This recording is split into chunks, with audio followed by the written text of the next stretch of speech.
St. Paul under states of emergency. Curfews have been ordered. The Twin Cities area a tinderbox tonight.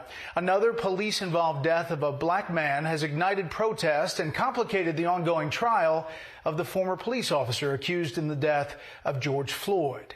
Senior correspondent Mike Tobin is in Brooklyn Center, Minnesota tonight with the very latest. Good evening, Mike.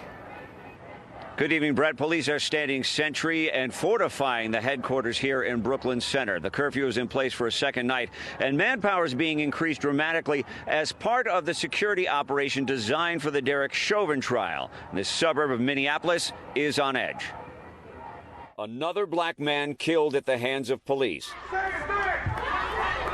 The police chief says this was a fatal error. It is my belief that the officer had the intention to deploy their taser, but instead shot Mr. Wright with a single bullet.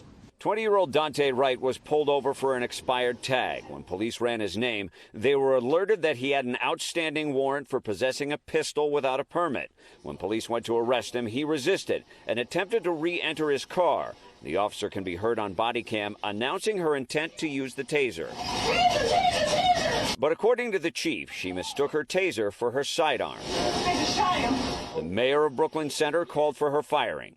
And so I do fully support releasing the officer of her duties. The threat level so high, a curfew is in place, and the governor activated the National Guard. Those that would try and take advantage of this to create chaos or damage will not be tolerated. Demonstrations following the fatal shooting turned to riots. In front of police headquarters, rock throwing resulted in the injury of one officer.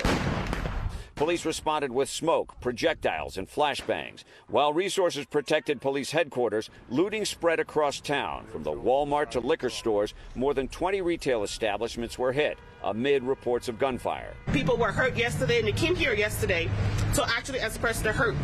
And instead of actually being taken into consideration, they were met with violence. Through the hurt and destruction, in a combative press conference, the chief of police became emotional. I'm the leader of this department. They expect me to lead, create a safe city. That's what I'm trying to do. Yeah, I'm emotional. I'm just trying to be honest.